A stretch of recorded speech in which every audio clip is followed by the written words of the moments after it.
Well, hi guys, hope everyone's keeping well. Still under lockdown over here.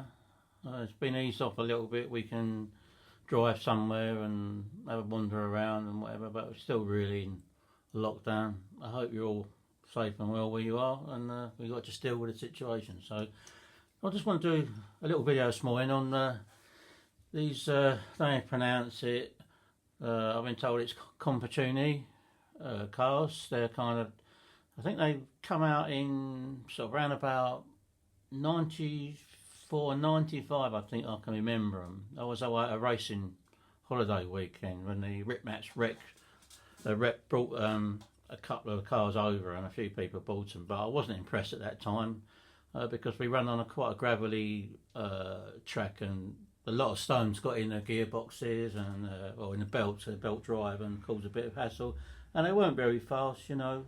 But as I've got older, I kind of like all this stuff now, and I like the idea of it because it's a gasoline car or a petrol car, so it runs on spark ignition, very cheap to run, runs for ages. Or you can run it on nitro if you want to run it on 25% and a glow plug, or you can run it on spark ignition with nitro as well. Now on a nitro it gives it a really enhanced performance. It goes really well on a nitro. On the petrol it's not so good, but I kind of like the idea of a proper little spark plug, and it's like a proper little engine. I think it's a Mack engine. I think it's around about 6.75 cc. I believe that's what it is. Now this one you're looking at here, this is an absolute original one. It's kind of a mint one.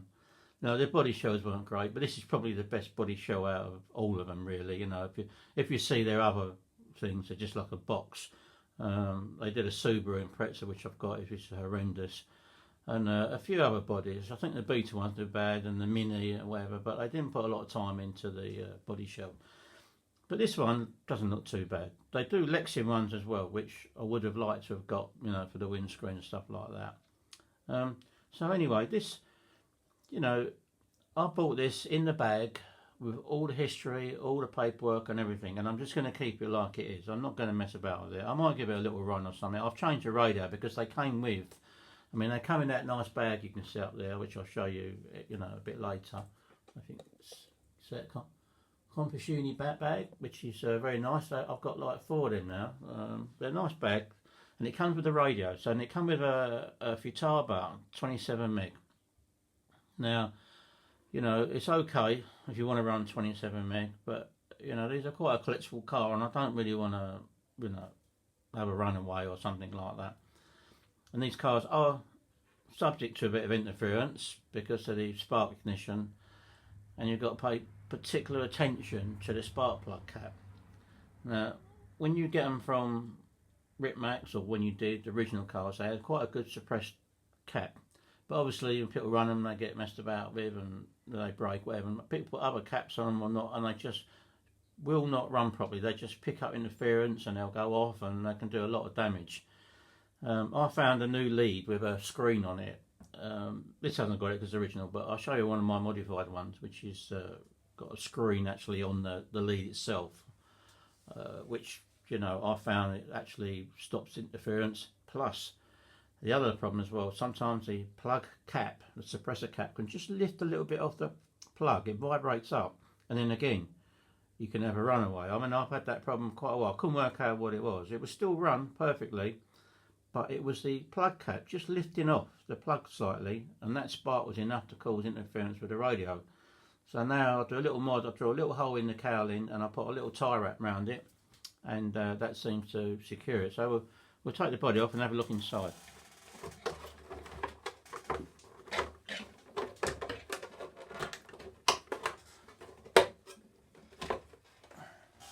So here you go. Let's put this body out of the way. Okay, so here we have the chassis of the Compagnucci car. It's quite a nice little thing, you know. As you can see, it was designed, if you can see here and here, it was designed for a 2-speed. Now, I don't know why they never, I have seen it as an option part, but you can't buy them for love nor money. And this car it's very high gear. It's got a very tall gear on it, and it could really do with a lower like first gear. Top speed is like really good, but it takes forever to get there. I did hear as well you could buy a lower range gear set like a clutch ball and a spur gear, but you know that's another thing you can't find. You know, it's like impossible. But you can see it has been cut out. Some guys have made them with serpent car parts, you know, stuff like that. But that's the thing I might do in the future. I've done a lot of modifications. You can see I put a new radio on it. Now, the other thing with these cars, they've got kind of like a direct drive and a one-way bearing. So that's actually turning the engine over. Now, if you read the instructions, it says you can start it, start by pushing it along. But I've never managed to do that. So what they give you is like a socket to go on this bolt here, so you can start them on a starter drill. Now I've never really had much luck with that as well, especially on the older ones. This one is good, it starts easy on the starter drill, but some of my older ones which I bought second hand, because of the spark ignition wasn't working and the engine wasn't that good or whatever, I actually damaged a few crankshafts, because what happens is this runs with a one-way bearing directly onto the crankshaft. Now all that banging on the crankshaft actually damaged the end of the crank, and then it started slipping, it wouldn't work, you know. So what I've done now is I've made like a normal setup with a spur gear, and I've got a flywheel on there, and I've made this so it's like direct drive onto the spur gear, got the clutch in there as well. So now I started off a starter box, not this one because I want to keep it standard, but I'm going to show you another couple in a minute which I've highly modified. But I'm not a fan of that one-way bearing. It does dig into the crankshaft. The crankshaft's fairly hard, but it does dig into it, and you know, if you've got a starter belt, they start first time, and away you go. Now, this suspension arrangement, as you can see, you know, it's not all damped or anything. I've put a little bit of friction grease in it, but I've got to tell you, they handle really well. Apparently I read in the instructions they were designed by a couple of like ex-car racers or designers, I don't know, but I've got so much paperwork with this one, even original bill of sale. So they do handle very well. This has got the anti-roll bars on and stuff, but I was surprised how good they are, especially with these foam tyres on. You know, they do them with like a rubber tyre on, which is like a waste of time, but you know, these tyres are good.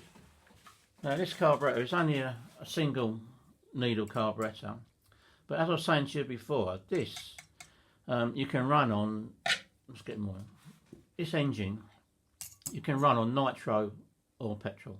You can have spark ignition, nitro, or you can just have a glow plug in there and run it straight like. The only thing you have to do is change the needle. So the petrol needle is a lot longer, but you can buy a short needle so you can run the nitro, which is, you know, the nitro is great, but you'll end up with the bearings going rusty and, you know, all the corrosion you get from nitro fuel and engine. So I like to run it on petrol, gasoline, whatever you want to call it. And I've actually got two modified cars that run on petrol that is as quick as a nitro, so I'll show you them later. Obviously this exhaust don't do it any favours, you know, it just comes out straight at the back, but it's very hard to fit anything else on there, but I've managed to do it on the others. But like I say, this is like a complete standard Compagnucci car, you know, nice and clean. It's hardly been used. I think it's been used about 3 times, you know. It's just a lovely thing. So what we do now, we'll have a look at some of my modified ones. These are quite different to the standard one. Now, I hope you can all recognise this. This is Ford Anglia, and this is a Camtac shell which I bought ages ago. Didn't know what to put it on because it's very hard to find a body for this car because the track of the car is a lot wider than the back. I don't know why it's done. So you think you found a shell when you measure it, yeah, it's great. And then when you get it, the front wheels stick out like 10 mil. It's like horrendous. But you know, I've made that like a hot rod car. You know, I did a bit of work on the wheels and stuff like that. But let's just take this body off. Now this one, I've managed to change the exhaust. can see that. I found a manifold. Now this is off a Savage truck. I made a little manifold here, and this is off a Savage truck. So this runs through there into the tune pipe, and it gives it so much more go. I can't believe how this goes. This is as good as a nitro one. It's very quick.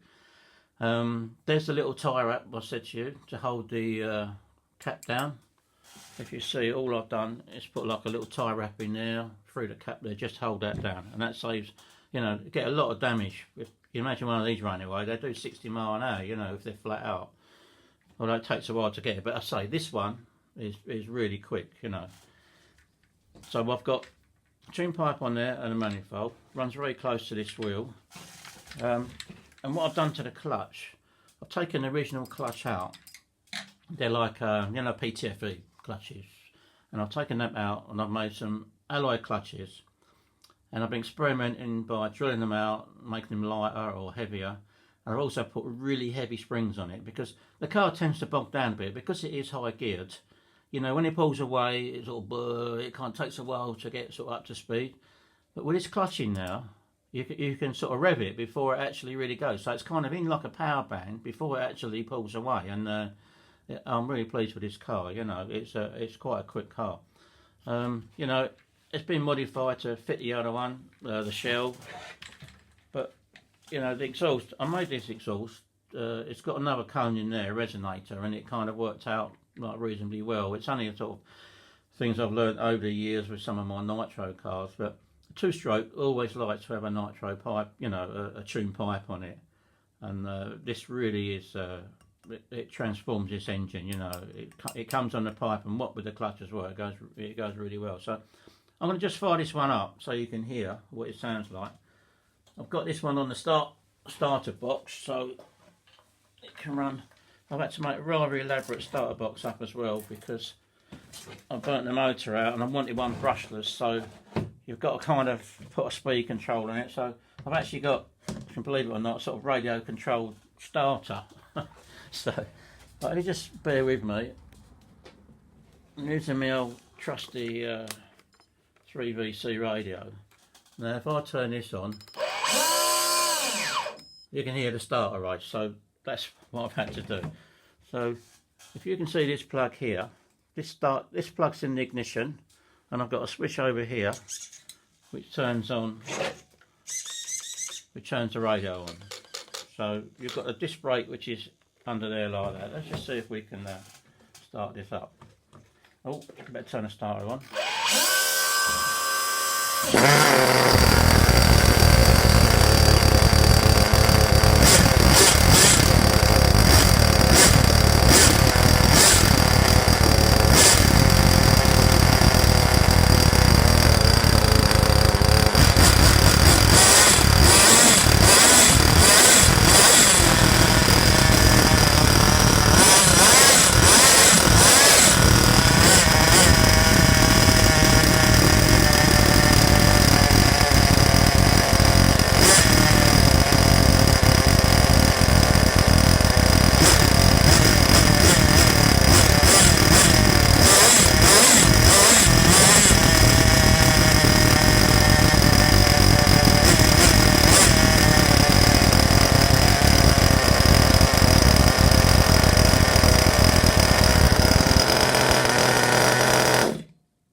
Well, my ears are ringing again and the garage is full up with smoke, but I love it.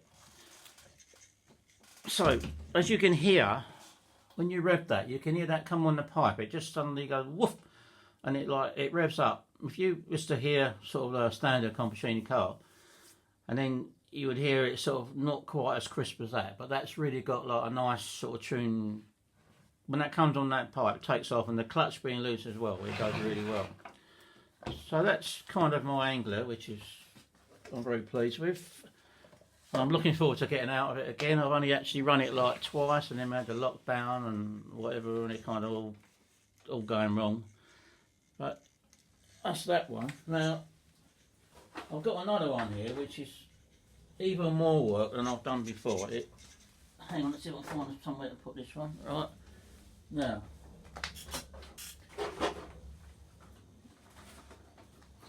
Oh. Okay, now this one, as you can see, it's a sort of modern body shell on it, and this was the first one I got, and this is a HBI flux body. You all know the HBI flux Fiesta, and as I said, I measured the rear of the car and it was fine. When I got the body shell, the front wheel stuck out. It must have been about 15mm each side. And I'll tell you what, I worked probably for about 2 months trying to whittle down the front to get it to actually, you know, fit inside the body. An absolute horrendous job. But I didn't give up and I kept on with it. So I'll show the little mods I've done with this now. I mean, it's quite a nice little shell. It's had a few bashes and things, but these are the HBI tyres as well, which are quite good, but a little bit too grippy on the front. This car's a little bit tail heavy, so I've got a gyro in this one just to tame it a little bit. But I've done the same thing with this one. I've got a tune pipe on this one. Now this is one of those CVEC pipes. I don't know if you know much about them, but these, I've been told to run one of these. Apparently over here they were banned by the BRCA because they gave you an unfair advantage on the car. Now this has got like a moving, hang on, let's just find my pointer. Okay, now this one, in here there is a moving like baffle, for what you call it. So as the gases go up here, they go down like a cone, like a tune pipe, and then it's got like two, or it's got one, like, it's a tube like that, but it's bigger than that, and it's spring loaded like a baffle in it. So what happens is when it's running, it runs on this tube here. So you've got actually gases coming out of this tube, and then when you start giving it the beans, it will push and open more holes up, and then it comes out of both pipes. So it's supposed to give you like low down torque, and when the baffle actually moves up the chamber, it gives you the high rev, so it gives you like an open pipe. Now I haven't actually run this one yet, so I don't know. I ran it on a tune pipe before, but it was too loud, so I've shelved that one for a little while. But while I've been in lockdown, I managed to find this on eBay and bought it at a good price because they're quite expensive and they're very hard to find. It all comes apart, so you can clean it and do whatever you like on it. But say it's very clever because as that spring moves up, the baffle moves up, it opens more and more holes. So kind of when you're running sort of low revs, it just runs on sort of like a couple of holes open and you're running sort of one pipe, and then as it revs up, it pushes that spring up and you'll run on two open pipes, which is, you know, gives you some proper power. Now, as you can see, I've got a little helicopter gyro in here, works really well. I've got a fast Savox steering servo on it. Different body mounts, as you can see, I had to make, and like stuff like that. Again, very important on these cars, the tie down on the spark plug. If you don't do that, you're going to have a runaway. And what radio you use. I mean, I've got a SEMA radio on here that I use on this one. Now, when it comes to actually narrowing the wheels down, if I can find a spanner somewhere in my toolbox. I'm not very well prepared for these videos, am I? Okay, let's see. I'll take the wheel off and I'll show you what I had to do to actually get that body on here. So, the first thing, I had to actually turn the hexes off. Oh, where are we? I had to turn the hexes off and then bore the wheels out to make them as, you know, least offset as possible, so they're almost running sort of flush on there. Then I made an alley insert, pushed it in, screwed it in, so that makes the wheel go sort of furthest that way as you can. And the other thing I've had to do is I had to mill these steering blocks down, put smaller bearings in, then make longer steering arms out of carbon to come out like that, new steering arms like that, and mess about with the servo saver. I've still not really got a lot of lock one way because this, well, that lock hits on the belt guard there. So I need to look at it. But it's kind of enough steering, you know. But I think I narrowed that down almost like 25mm, maybe more, to get that body on there, because I'm determined to fit that body. The rest of the car is the same. It's got the alley clutch in there, you can't see it, but I've got heavyweight springs in there as well, just to give you that little bit more go. It sounds really sweet. It sounds like the Anglia. I'm just hoping that it's going to go like it. I'll just put that front wheel on it.